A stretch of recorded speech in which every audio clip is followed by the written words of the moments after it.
The coastal region of Kenya is home to a variety of communities whose settlement there is historically documented to spread over several centuries. Amongst the communities residing in this region are the Arabs, Mijikenda, Pokomo, Taita, and the Taveta. There is also a presence of Europeans, Indians, and a host of others from the rest of Kenya who have settled here due to different economic activities. Taveta are a Bantu-speaking community who live in present-day Taita Taveta County of Kenya, occupying the land between Tsavo National Park and the border with Tanzania. They are commonly referred to as the Wataveta, Watuveta, or Watuweta, the plural names of the people in their language, Kitaveta.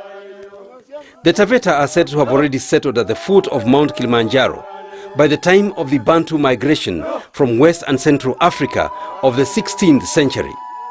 They are divided into 5 clans, namely Warutu, Wazirai, Wandigiri, Wasuya, and Wanene. They are heavily commingled with Yakamba, Pare, Chaga, Taita, and Maasai communities, a factor which has notably contributed to the diminishing practice of their own authentic cultures. Taveta are a very welcoming people who have been hosting and living with other communities over the years. Ile miko ambao Taveta waliokuwa na huyo baba wa kwanza ni kwamba usifukuze mgeni. Mgeni akija kwako mpe chakula aje alale. Alafu atakwambia ujumbe wake asubuhi. Usimfukuze. That's why you find tribes coming in, they don't go. Wanatoka nje wanakuja hapa. Some of the historical factors which have contributed to the presence of other communities in Taveta include Taveta land was and is still home to wildlife which attracted hunting incursions by communities such as the Arabs and the Kamba.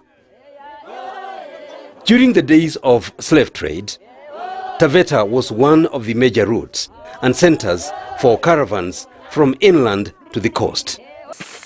Waarabu wanatoa watumwa nyanda za juu huko, kama ni Wakamba, Wakikuyu, Wanani, wanaletwa hapa. Kuna mahali hapa karibu na sisi hapa, hata Kitumweni, was a holding ground. Watu wote hawakupelekwa, wale wanyonge walibaki. The weaker ones ndio walibakizwa hapa, wale strong walipelekwa. Sasa ndio unakuta kuna Wataveta na Wataveta waliingia, walikuja kwa Wataveta. Early Christian missionaries used people from other communities to access the Taveta, who had completely stuck to their authentic religious beliefs. Many workers at the vast sisal plantations which dot this area are sourced from other communities, since the Wataveta have historically been averse to manual labor. Taveta has witnessed many landmark events, amongst them the clash between British and German forces at Salaita during the First World War. It is home to picturesque features which include Lake Chala, made famous by myths surrounding its formation, its location on top of a hill, and the source of its water. There is also Lake Jipe, the historical Grogan Castle, Njoro Springs, and of course the Tsavo National Park. The rich volcanic soils and abundant water sources have made Taveta agriculturally very productive. The community is engaged in subsistence farming, with the main crops being bananas and tropical fruits, especially mangoes and avocado. Most of the food consumed in the coastal cities of Mombasa and Malindi comes from Taveta. The traditional diet of the Wataveta consists of bananas, pumpkins, cassava, sweet potatoes, and cowpeas.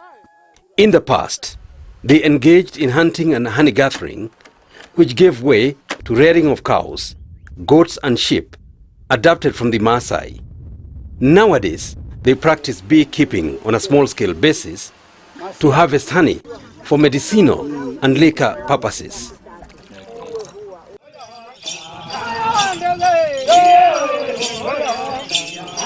Even if interaction with other communities over the years has exposed the Wataveta to new cultures, they still possess several unique and cherished authentic practices which have shaped their lifestyles all along. The foremost medium through which these authentic features have been carried on for generations is music and dance. Music dominates the entire life span of the Wataveta, with singing done to celebrate childbirths, lullabies for the young ones, initiations, and all the way to the celebration of one's death. The rich traditional music and dance of the Wataveta is generally referred to as Uruasi.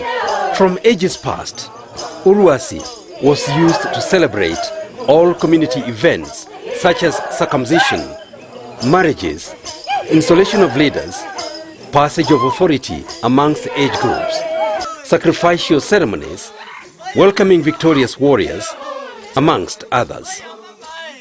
Uruasi is still common during social, religious, and political ceremonies and funerals to praise the departed, console the bereaved, express pain and agony, and chase away evil spirits. The Watuveta's traditional religion revolved around one supreme god, Izuva, to whom they offered sacrifices for appeasement and called upon in times of calamities and misfortunes, including droughts, locust invasions, barrenness and famine. Sisi tuna dini zetu. Kila clan Mungu ni mmoja hata Izuva, lakini mahali pa kuabudia ni tofauti. Ukikuta kama Mnene wanaabudu Lekichala, wanaabudu Kidong. Wasuya ni Jipe na sehemu nyingine ngambo ya nchi ita huko Gofi. Naona hata Wazirai wanazao hivyo hivyo. So Wataveta walikuwa na mila na dini yao. Even if the conversion to Christianity and Islam has highly reduced this practice, most of its features still abound in many community events. All Taveta ceremonies and musical performances, including contemporary ones, open with sacred appeals where in some cases Christian texts are used on traditional melodies. Prayers to Izuva were led by elderly women in a sacred ritual known as Itasi. They face eastwards to start offering the prayers while carrying a special kind of grass known as makongwe, which is said to invoke spiritual powers. Huyu jua huyu ni anakaa huku ndiye baba huku. Jinsi anavyotoka. Huku. Mnaanza huku kwa baba ndio mgeuke mwende kwa mama. Kama huyu utampatia nyimbo 3, huyu utampatia 2. Kama huyu unampatia 5, huyu 4. Kama ulinganishi. Namuomba hivi, kama namurushia hivi, namuomba namuinulia macho, namuomba na yeye anasikia. Hata mnaweza kumuomba hivi hivi mvua inyeshe saa hiyo hapo mahali mnaombea. They then face the west, pray more, and place the grass down to sanctify the ground. From that stage, they break into Uruasi, to be later joined by other people in celebration of the answered prayers. It was a belief that no prayer of an elderly woman would ever go unanswered.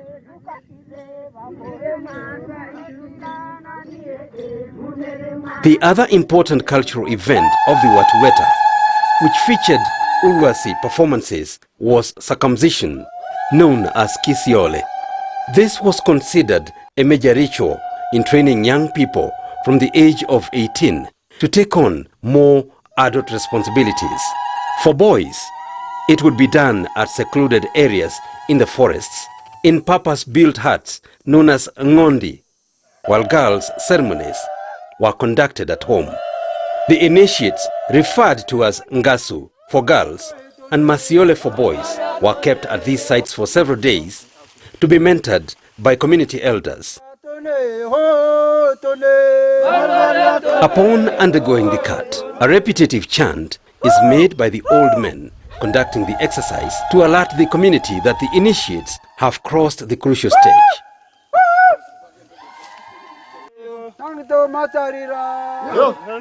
They are then decorated and presented with gifts by their families.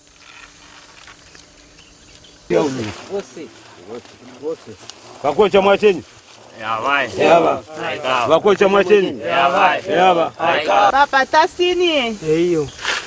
Murimche. Bravo. Eyo.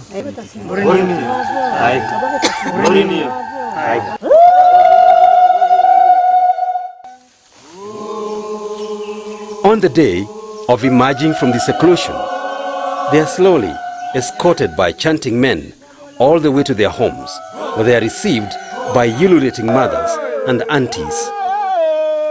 These chants are also known as kisiole and are meant to announce the new status of the initiates, while at the same time challenging those who are yet to undergo it to gather the courage.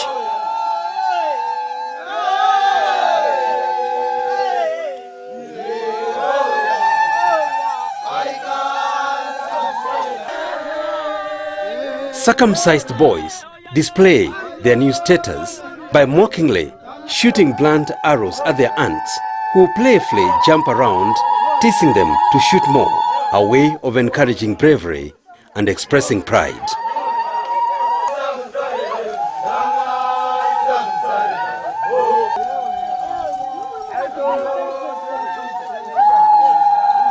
This sets the stage for a long session of Uruasi, which is accompanied by feasting and drinking of traditional beer made of bananas and honey.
The next major ceremony in which Uruasi plays a central role is the traditional marriage ceremonies referred to as kwaikwa.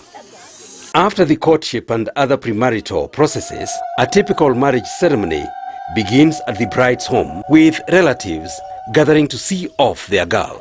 The girl will have been restricted at her father's homestead for several months, being fed at the cost of her suitor.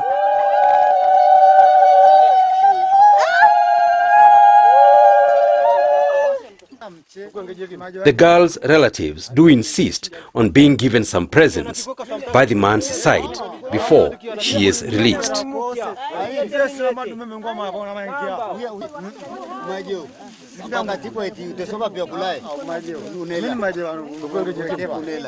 She emerges from her father's house while hanging on her brother's back, after which she gets her face covered as she is carried all the way to be handed over to the man.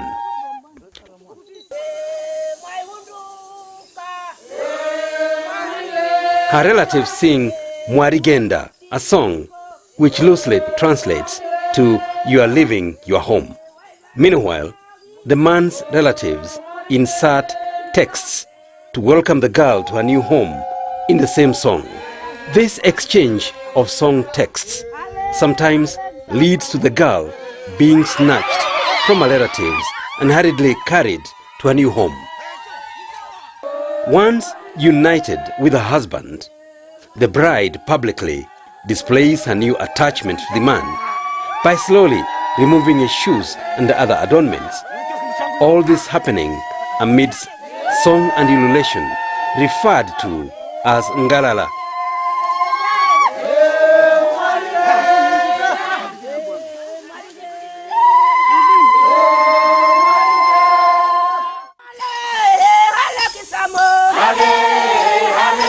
At her new home, she is received with a song, Ale Kisambo, in which the man is being told, "Here is your wife."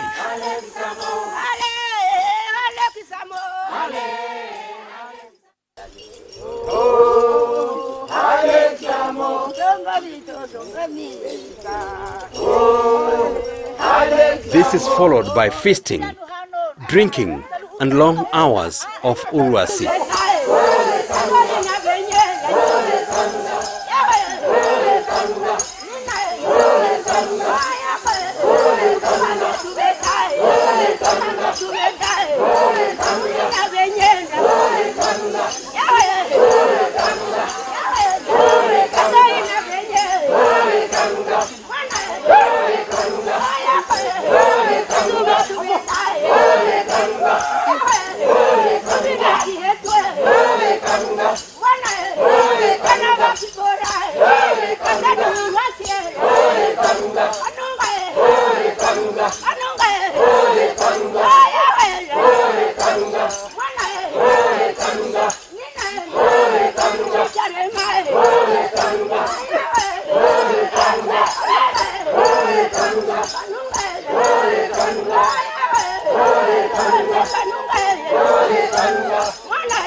Uruasi was also performed after community meetings, which would take place under a special tree known as Mti wa Chila.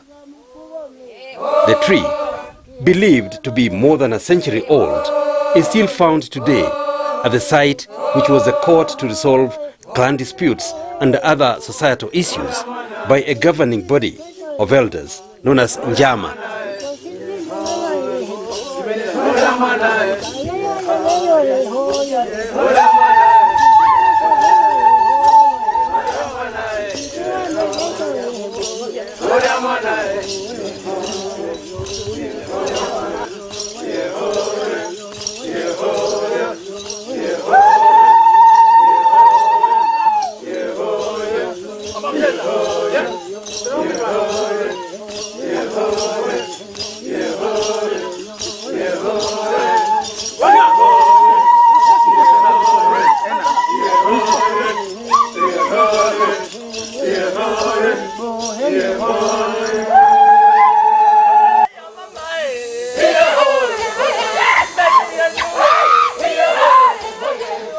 All Uruasi dances were performed in two lines and were characterized by fast-paced movements, which included foot stamping to bring out the sound of leg rattles.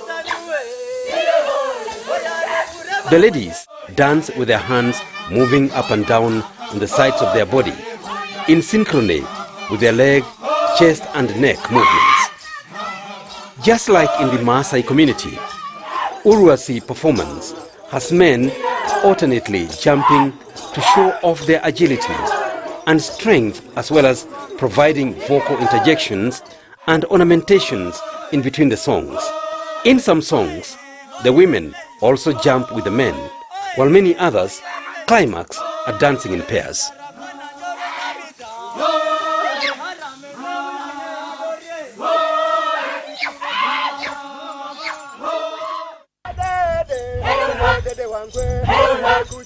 All Uruasi songs had their specific purposes, many with hidden meanings carried in the soloist's lines.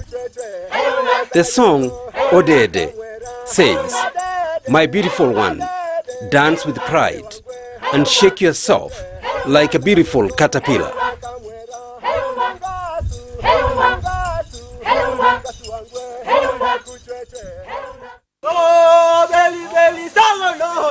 Mberi Mberi Sogonoi is an encouragement song telling dancers to be energized.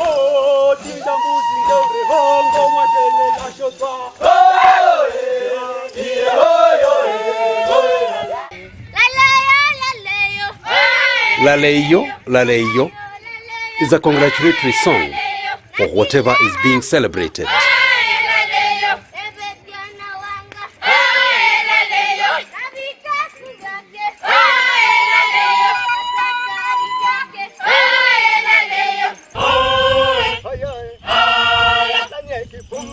Kifuma Rawira means everything belongs to someone. Thus, it encourages everyone to work hard to achieve their goals.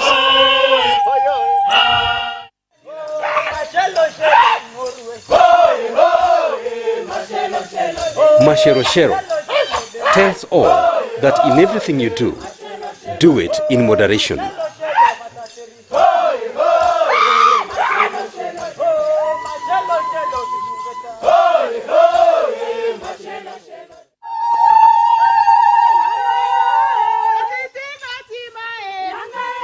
In Ngotitingo Tima, the wife is told to serve her husband with the best food.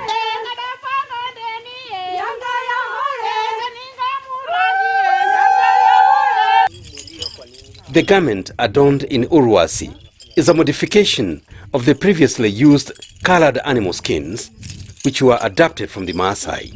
The Taveta, however, have for centuries used beads, which were introduced to them by Arab traders. Jina lake inaitwa Naria.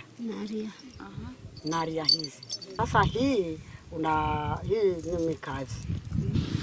Hapa hivi ni mkazi wa momo.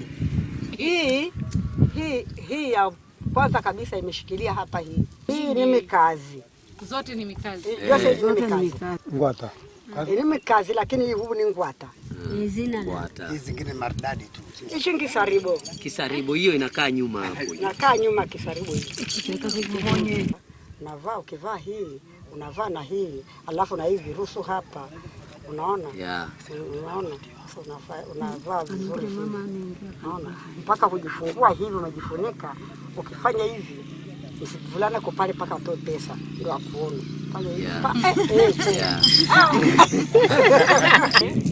hii wakati hizi ngaso ni wakati ngaso zimeisha, lakini wakati wa ngaso hii inachungwa vizuri na kuwa mnyororo hivi, mnawekwa kwa ngaso hapo, ndio sasa mnaweka mnyororo hivi, hii inaikaa kwa kiuno, hii unaweka mnyororo hivi, kama unatembea kama mko wanne ama watano.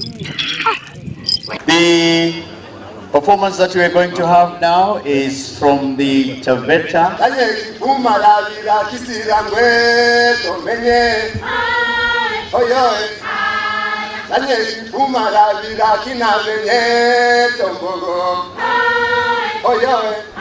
The advent of modern religion, education, ways of living and interaction with other communities have impacted negatively on the Taveta language, music and dance.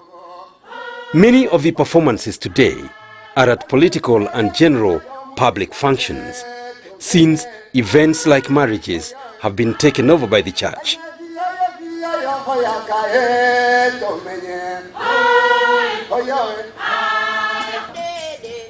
Local schools have taken up Uruasi, but tailored it to suit the Kenya Music Festival requirements and standards, thus losing many ingredients. Several performing groups have been formed in Taveta to preserve and to popularize Uruasi and other cultures. Due to the prevailing setup, today's performers cannot, however, be able to maintain all the original features of the dance. Bahati mbaya walimu wa Taveta ni wachache. Kucheza wanacheza kama wale mrani kweli kweli, vizuri kabisa. Lakini nyimbo, sasa. Hapo ndio kazi. Lakini sasa wewe ukisikia unaona ni sawa tu, manake hujui. Lakini wanacheza akiruka na msichana akiruka, kitu ninatamani ninakumbuka tu kwamba kama ingekuwa wakati huo. Lakini mahali ninachoka ni hapo kwa nyimbo. Haziendi namna hiyo uko kucheza wanakocheza. Kama ni kuruka haiendi kama vile wanaruka. Kama ni chorus hawapeleki ile chorus yake vilivyo. Hata hawa wakianza kuimba saa hii wa Masai waingie, hakuna vile utazuia Masai kuingia kwenye hiyo. There is need to consult the aged performers with a view to find ways of retaining as more authentic components as possible. Nini mimi ninafuatilizia ni hiyo kitu isipotee. Ni kwa sababu sitaki hiyo ngoma ya Taveta ikapotea.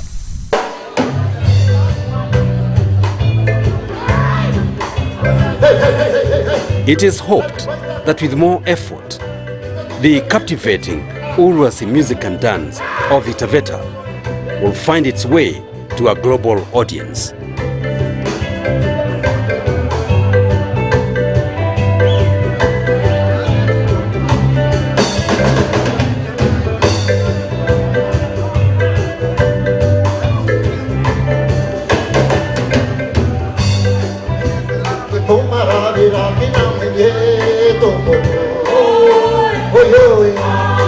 Thank you.